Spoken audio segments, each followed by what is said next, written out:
Hello, good morning. Welcome to Nanju Francisco Reports. We're here right now at the Philippine Embassy just to attend or to cover the event Magtanong sa Embahada. Now, this event will give overseas Filipino workers all the chances to ask whatever they wanted to ask the embassy, whether it's about SSS, pag-ibig, overseas voting, and others. So stick around and we will show you what's going to happen today here at the embassy, Magtanong sa Embahada. The Philippine Embassy in Manama, Kingdom of Bahrain, led by Ambassador Anne Jalando-on Louis, successfully organized an outreach program titled Magtanong sa Pasuguan for the Filipino community in Bahrain at the embassy premises recently. Several overseas Filipino workers or OFWs arrived as early as 8 a.m. and was warmly welcomed by Ambassador Louis. Embassy personnel promptly attended to their queries and concerns.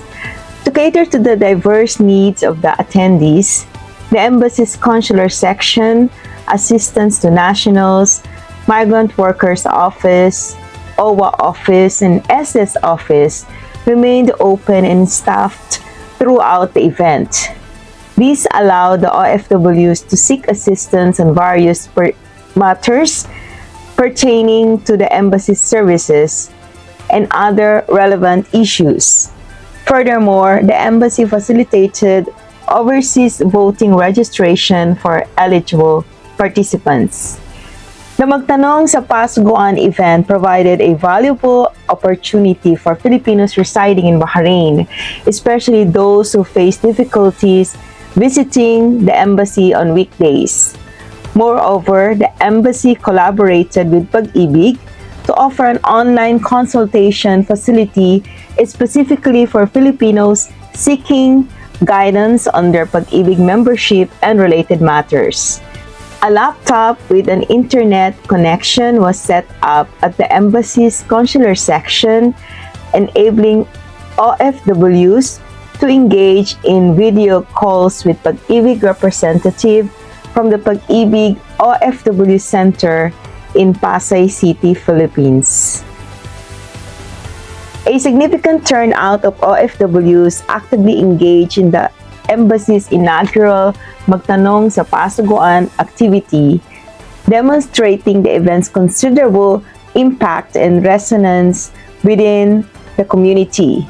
This overwhelming response underscores the importance of providing accessible platforms for Filipinos in Bahrain to seek guidance, support, and information from the Philippine Embassy. Now, I'm going to show you some of the highlights of the event. Take a look.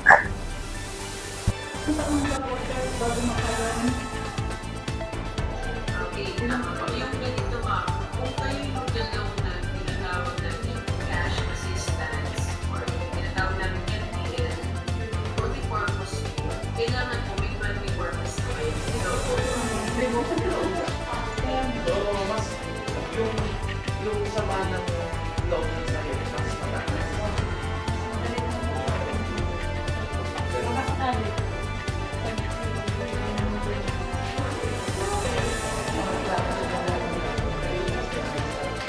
Kaya kompleto rin yung dito talaga. Tuloy yung kanilang COP, kung kailan ka na sila.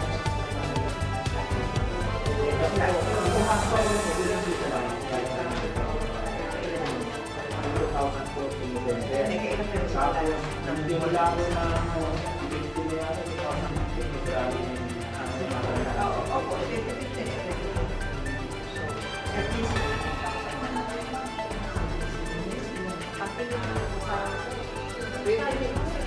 Nasaan na ba siya? Ikaw? Gusto mo sa mataas na I-click nyo lang. Tapos, yung problema usually ng mga nagre-register online, kaya sabi namin, dito kayo magbayad para piliin nyo po itong employer ID. Employer ID pala? Tapos, oo, hindi. Then, ang answer niya, Tatype niyo po yung 1, 2, 3, 4, 5, 6, 7.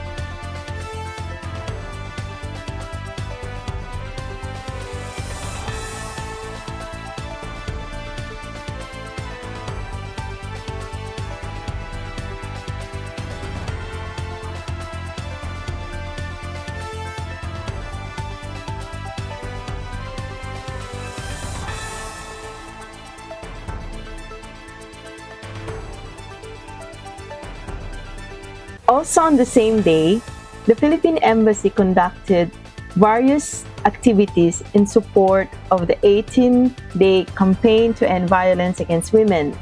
One of these was a seminar on the prevention of violence against women and girls, held in collaboration with the non-government organization Shamsaha.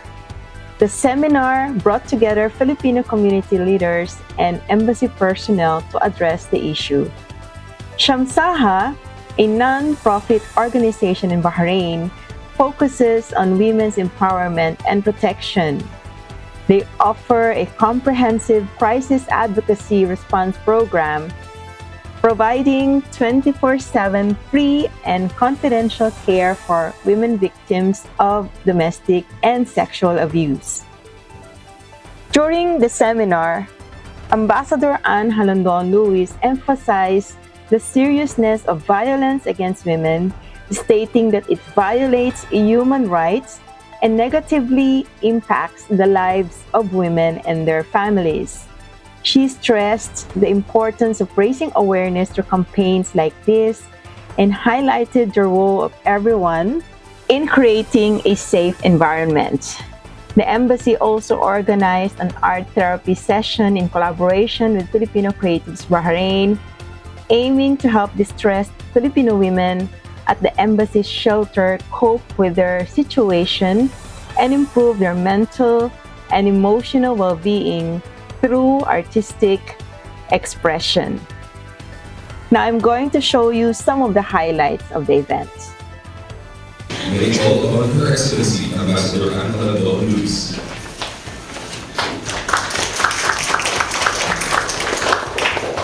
Good afternoon, magandang hapon po sa ating lahat. First of all, thank you very much for all those present who were able to take time out. I know it's for many of you it's a Friday. It should be your day off, your rest day.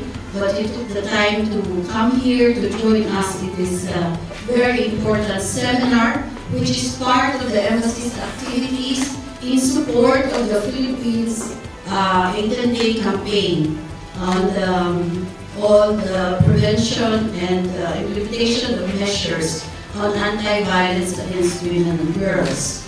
So violence against women and girls is not just a major public health problem, but also a grave violation of human rights.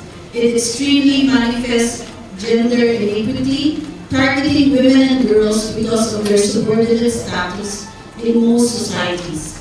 The United Nations defined violence against women as any act of gender-based violence that results in or likely to result in physical, sexual, or mental harm or suffering to women, including threats of such acts, coercion, or arbitrary deprivation of liberty, whether occurring in public or private life.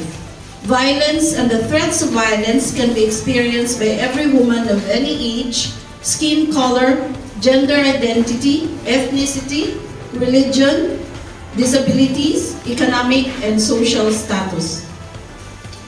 In the Philippines, the National Demographic Health Survey 2017, released by the Philippine Statistics Authority, revealed that 1 in 4 Filipino women aged 15 to 49 years of age has experienced physical, emotional, or sexual violence from either their husbands or partners. Because VAW, or the violence against women, appears as one of the Philippines' pervasive social problems, various measures and mechanisms have been employed and implemented by the Philippine government to address it. And one of these measures is the 18-day campaign to end violence against women, an advocacy campaign that is observed every year from November 25 to December 12 as mandated by a Philippine law, Proclamation 1172, Series of 2006. So I think that gives you a background of what the 18-day campaign is all about, how important it is, and why the Philippine government is implementing it. And not only back home, but all the Philippine missions overseas, our embassies and consulates general also implement activities in observance of this. So I always say that in March, for the National Women's Month, we are in purple, but in November, for the 18-day campaign, we are in orange. And you know, all of these activities will not be a success without your active participation. So, maraming salamat. Thank you, Ambassador Anne. And now, our guest speakers for today are members of Shamsaha. As mentioned by Ambassador Anne, Shamsaha is one of the leading non-government and civic organizations in the Gulf, which aims for the empowerment and uplifting of women everywhere. Shamsaha also provides support for victims of domestic and sexual violence, free and confidential. Also, they offer medium and long-term casework for women in need, and further, they strive to educate the community through outreach and training programs. So let us kindly acknowledge the presence of the members of Shamsaha who are with us today.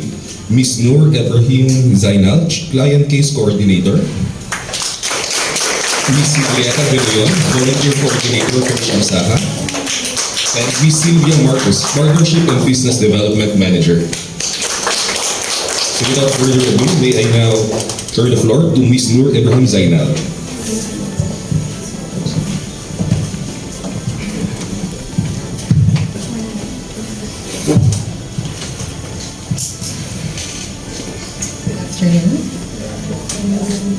My name is Noor Zainab.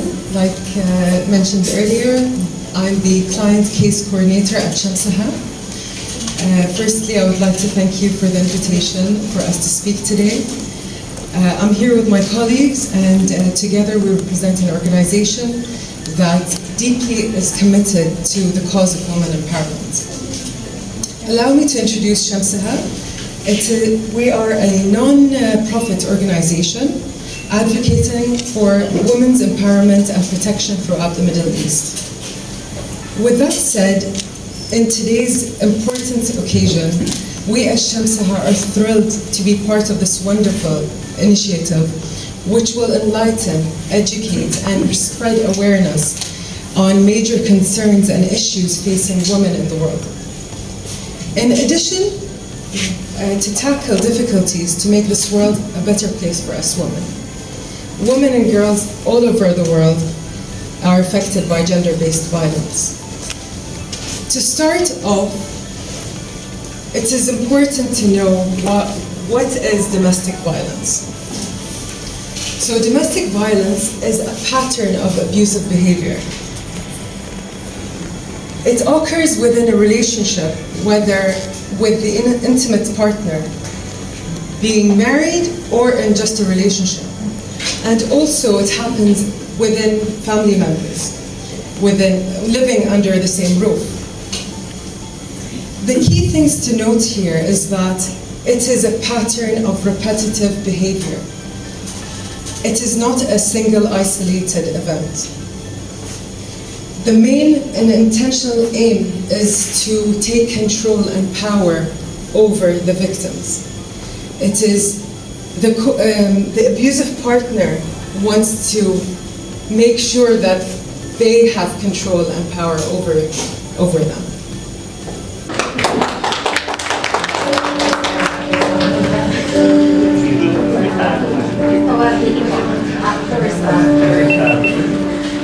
Violence against women is a public crime and a human rights violation.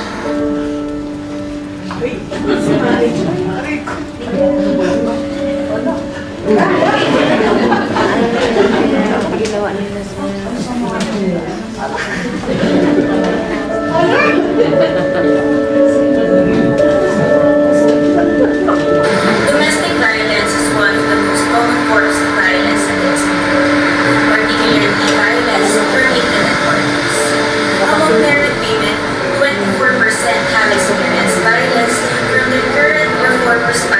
or workers.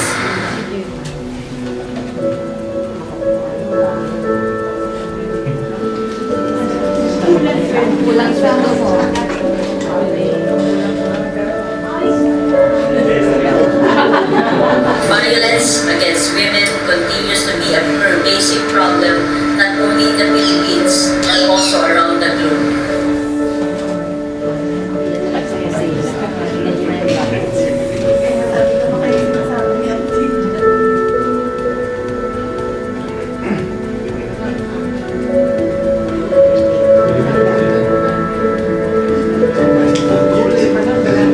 About the abuse, we encourage all the women out there who fall victim to violence to speak out and seek help.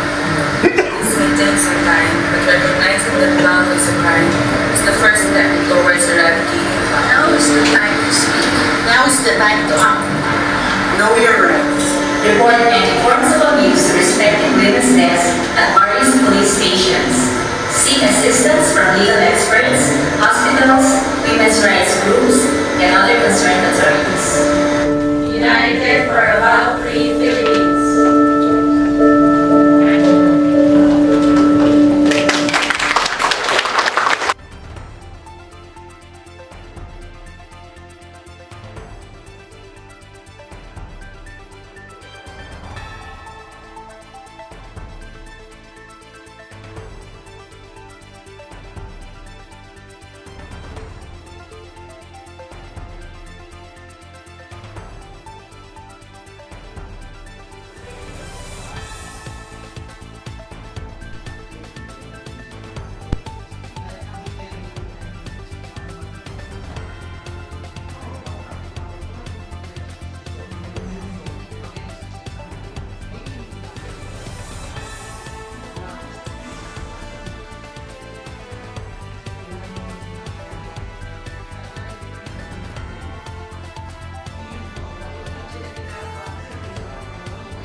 Well, that's it for now.